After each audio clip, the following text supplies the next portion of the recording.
I'm gonna try to sing this song for you right now. Hello. So I just want to do a video today talking about some updates and clarification on the last few weeks. Some of the videos I've been dropping the last few weeks have been about Lionsgate 88. And I was traveling on the West Coast at the time, and it really ended up being a very, very significant 2 weeks of shifts for me personally, and I've spoken about that on my Tuesday vlogs. One was, sort of a precursor to 88 that I actually dropped on the Thursday right before, and then this week actually, I dropped a follow-up. And in that follow-up, it had actually been filmed on 88, but I just dropped it a little bit later. But I had sung a song that had gotten in my head like from the minute that I arrived in California. For Non-Blondes.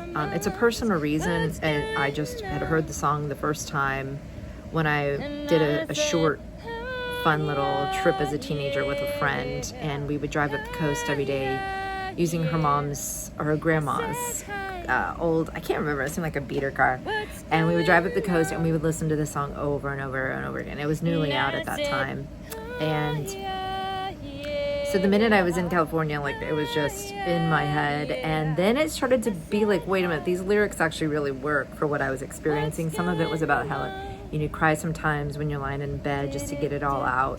And I've been experiencing some things, and it wasn't until I finally allowed myself to just feel some emotions when I sort of had time which happened to be by myself at night, in my bed. And so that lyric became very true.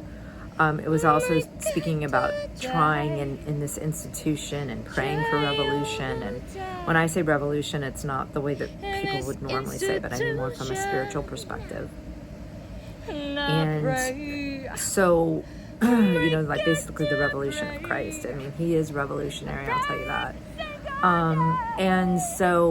And then it was like, hey, what's going on? That line of the song really expressed this feeling that a lot of us have been having, where it's just like, oh my gosh, like over and over again, these things going on, and trying to decipher, like, I personally have like given up trying to decipher like what the heck is going on geopolitically. It just feels like there's so many lies out there these days, and so many people just spinning, and everything's marketing in general. It's like gotten really difficult to, people just don't have any sort of grounding in integrity or truth anymore.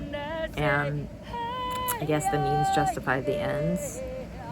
And so that what's going on is like, what the heck is going on? I have always, if you listen to my channel, you hear me, I have all these running theories, but I can never say for sure what's going on. So, but it does get frustrating at times because I want to know, and I want to be able to plan accordingly or whatever. And so it was screaming at the top of my lungs what's going on actually felt great. And so I'm so thankful to For Non-Blondes for making this song, and I want to talk about a few things today with that, but you can go back and check out those videos, because then what ended up happening is the end of the 8 Lionsgate update vlog that has my actual singing it on the mountaintop, and that's when I followed my inner guidance. This song had been on my mind for this time that I was in California.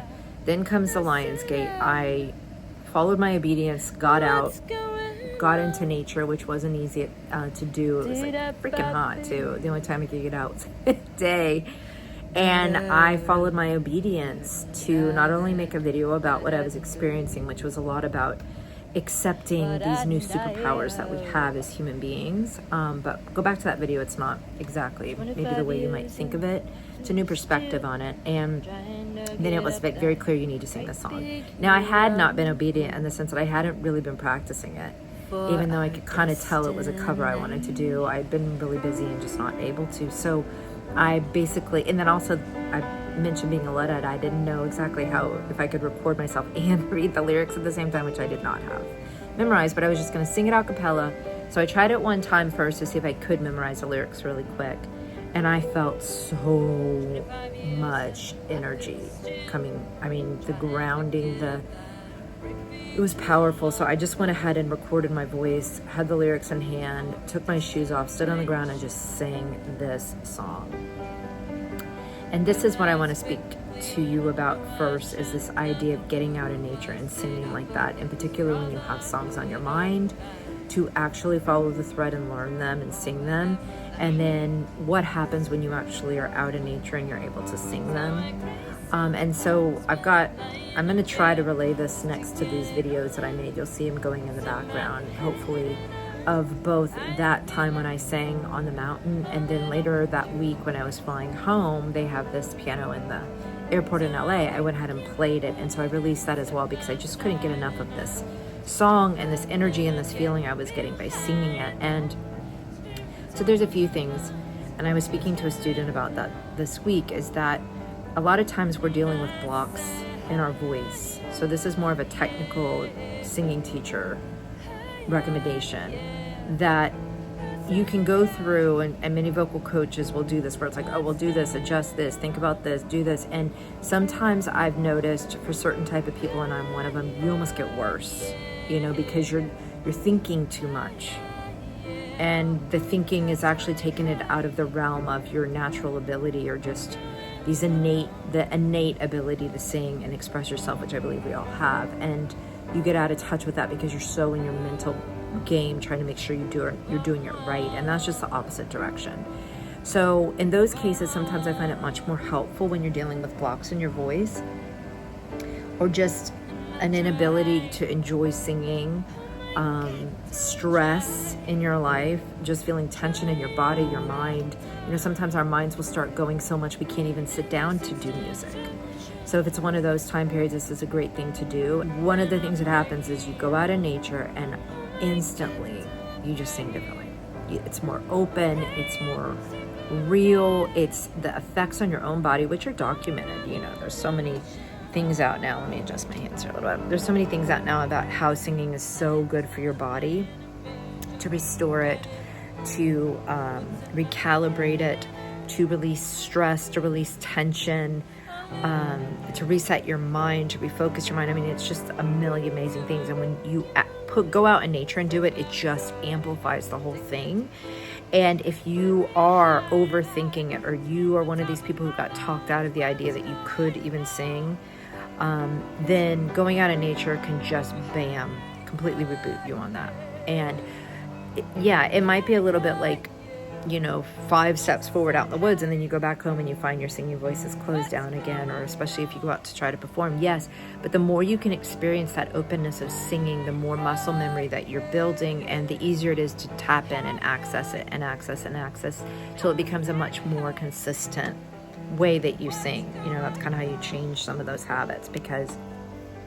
But I strongly encourage people to do this also for another reason, not just because it's wonderful for you and technically great to open your voice, but also it comes down to sort of this idea of intercessor work and prayer work and using it for that.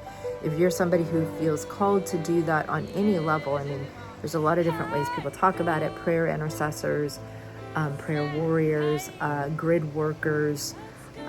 There's so many different ways that we think about this, but I believe that, just being out in nature or going to places that you feel called to do, and then being obedient, like, okay, just pray right now about this, or sing this song. Prayer and song are so interwoven, and I believe that when we sing, it's such a powerful way to pray, right? I think it opens doors, it opens portals to the heavenly, and in many cases, and I wrote a book a long time ago about this that maybe someday I'll release, it's the idea that it almost is like we can open up portals for the angels to come in and work on our behalf through music, because music is way more powerful. But I'll keep it short on that. I just want to mention that's what's going on, and I hope those last 2 videos might inspire you.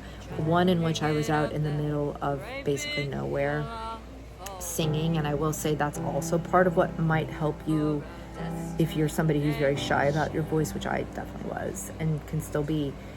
If you live in a city and you're in an apartment or you're in a home with people, sometimes that's always in the back of your mind, like that they can hear you. And so sometimes when you get out really in some remote, but in a safe area of nature where you can truly feel like it's okay to sing as loud or as badly or whatever you want, like even yelling, right? And being out there and expressing it. And I want to add another element to this. being with the trees, I've heard a lot, or I've felt a lot intuitively about the idea that this 5G and this technology, these Wi-Fi waves, this, who knows? I mean, a lot of people are just talking about how we're getting poisoned from a lot of different angles, but in particular, I'm speaking of the Wi-Fi 5G, frequencies, as well as maybe some other technologies that we don't even know about that might be utilized against us, scalar, voice to skull, all these kinds of things. Being with the trees, they're really, I think, there to help us with that, to help our bodies restore that, to shield us, to protect us. So if you can also just do this with the trees, which I have a very personal connection with, but that intuitive guidance came in that it's also about, standing up against it, letting them ground you, and it can really help to offset some of the negative effects of some of this other stuff we're being inundated with. And when you add singing on top of it, it all just goes to the next level. Okay, and it doesn't matter if you think you're a good singer or not. If you are somebody who feels like you're a singer and you're working on it, then this can also, from a technical standpoint, help you become an even better singer. But if you're somebody who just understands that the voice is a gift to us to be used to stay sane and healthy, then, this using it out in nature can just amp all that up for you. And I want to mention that I've researched a lot of these things, but this is not the place that I'm sitting here trying to cite to you the evidence for these things. So if this doesn't resonate with you, no problem. Don't take my word for it.